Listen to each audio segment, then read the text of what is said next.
Me da mucho gusto saludarles. Mi nombre es Lucio Uribe Ortiz, doctor en filosofía del lenguaje. Voy a seguir con el análisis de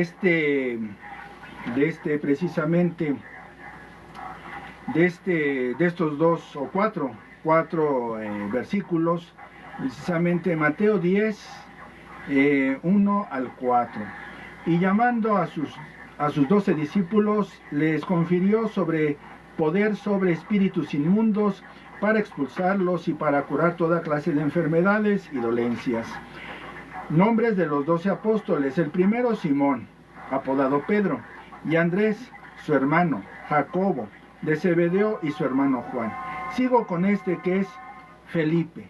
Felipe es uno de los apóstoles, o San Felipe, el apóstol. Es uno de los que estuvieron ahí con nuestro Señor Jesucristo. Y sigo haciendo este pequeño análisis, este estudio de cada uno de los apóstoles. Ya llevo unos videos de Pedro, de Andrés, precisamente de Santiago, de Jacobo, de su hermano Juan. Ahorita es Felipe. Y hay que ver cómo se hace un estudio bíblico. Esto es de una manera totalmente, tranquila. No es el estudio así tan exhaustivo, absolutamente no. Nada más es para conocer a estos apóstoles.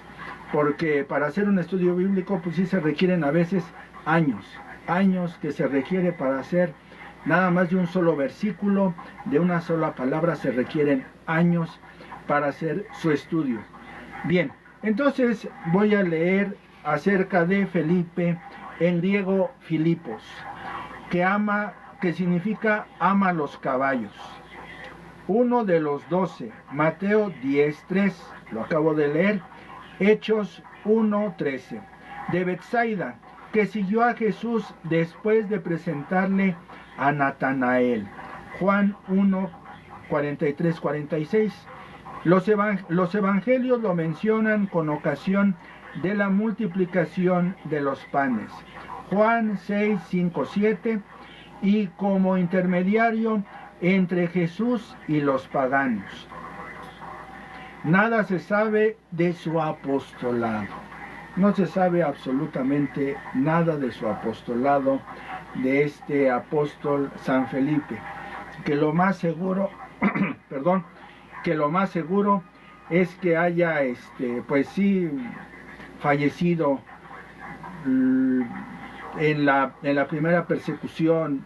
No se sabe absolutamente. No se vaya a confundir con Cristiano de Jerusalén, uno de los 7 de los apóstoles instituyeron para cuidar de los pobres.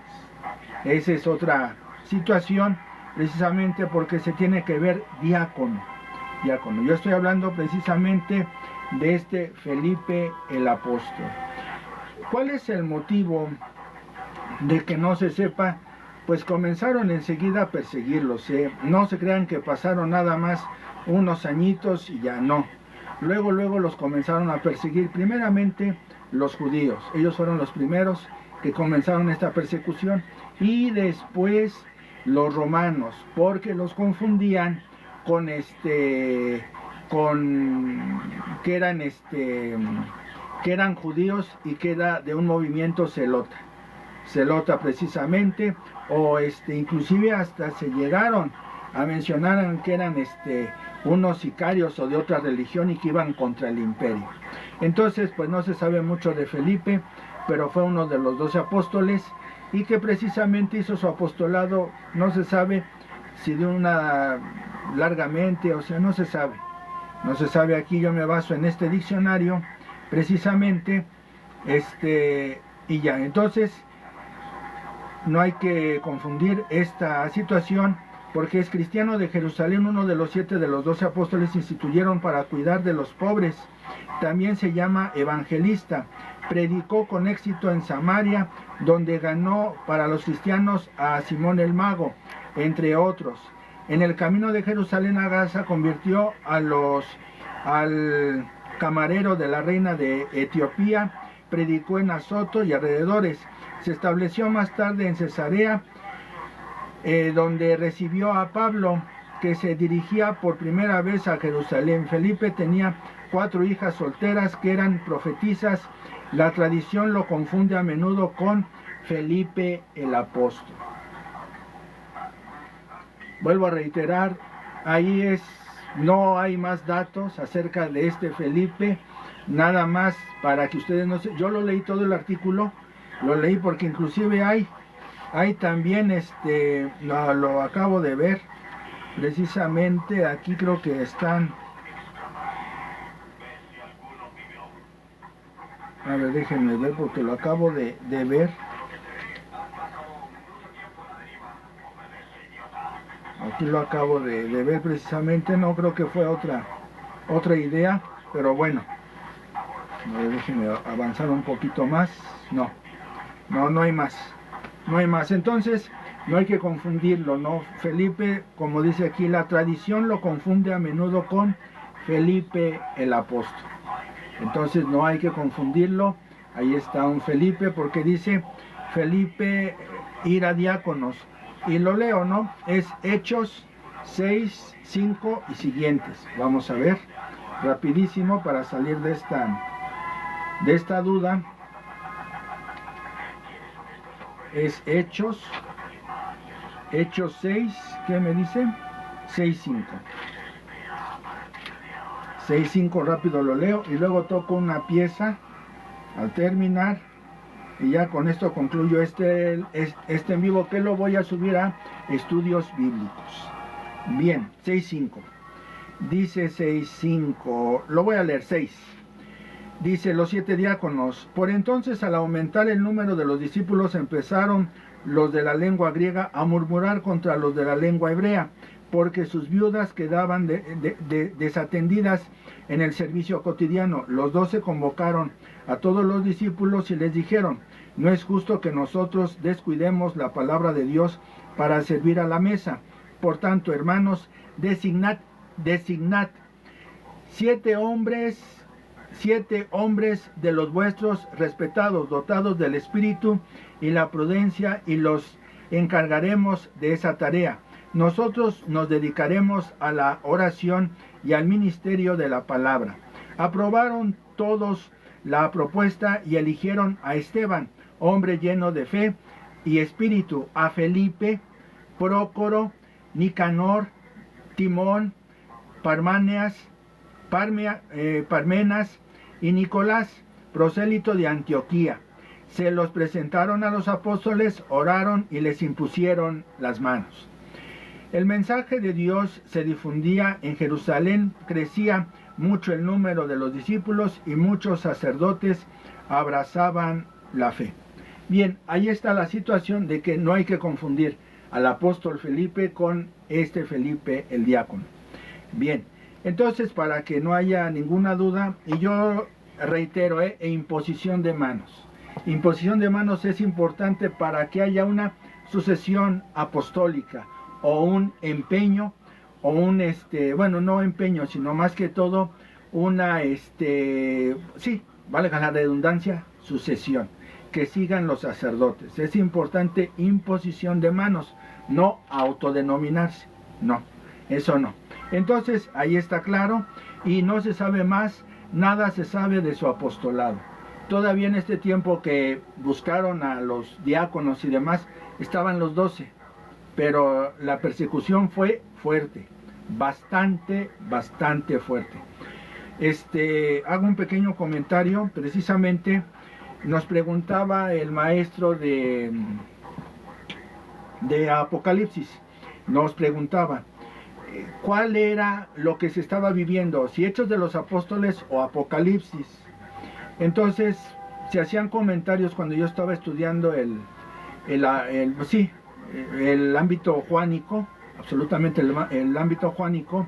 Nos decía el sacerdote que lo que se estaba viviendo era el Apocalipsis, que eran las persecuciones, no tanto los Hechos de los Apóstoles. Los Hechos era lo ideal a lo que se quería llegar, que se vivieron algunos sucesos, sí, pero se quería llegar a una comunidad unida y demás, y no perseguida como es en Apocalipsis. Ya después del año 100, 90, 100 fue una persecución cruenta. Ya lo dije en un video, por Vespasiano, por Nerva, por Domiciano y demás, que persiguieron mucho a los cristianos, a los católicos, a los sucesores, precisamente a los sucesores, y entre ellos los apóstoles. Bien, muchas gracias por su amable y fina atención. No hay que confundir este diácono con el apóstol Felipe, no hay que confundirlo, siempre hay que tenerlo muy en claro, porque muchas veces es que es Felipe. No, Felipe fue un diácono y posteriormente tenía sus hijas y demás. También otra cuestión que quiero hacer hincapié: nuestro Señor Jesús escogió tanto a célibes como a casados, eso sí que quede claro. ¿Dónde queda la situación de la propuesta que fuera el celibato? Es una norma disciplinaria que tiene la Iglesia Católica Romana y también la Iglesia Católica Ortodoxa, y hay sacerdotes ortodoxos que son casados. Eso hay que aclararlo, porque sí, muchas veces se dice Pedro su esposa, Pedro en Corintios precisamente, no me acuerdo si es primera o segunda de Corintios, pero eso hay que tenerlo muy en claro. Está difundiéndose el Evangelio, y nuestro Señor Jesús escogió, pues ahora sí, célibes, casados, y ahora sí que pues, lo que había en su momento. Y el celibato es una norma disciplinaria, de disciplina. Bien, muchas gracias, y ya tocó esta pieza que se llama Qué chulos ojos, bueno, el arreglo es de Luis Mars.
Muchas gracias por su amable y fina atención. Soy el doctor en Filosofía del Lenguaje, Lucio Uribe Ortiz. Muchas gracias. Y antes de que termine, no se olviden, la sucesión apostólica es importante, y esto nos distingue de todos los movimientos religiosos, de las sectas y de las iglesias históricas. Siempre, viva por siempre, la Iglesia Católica Ortodoxa y la Iglesia Católica Occidental o Romana. Muchas gracias.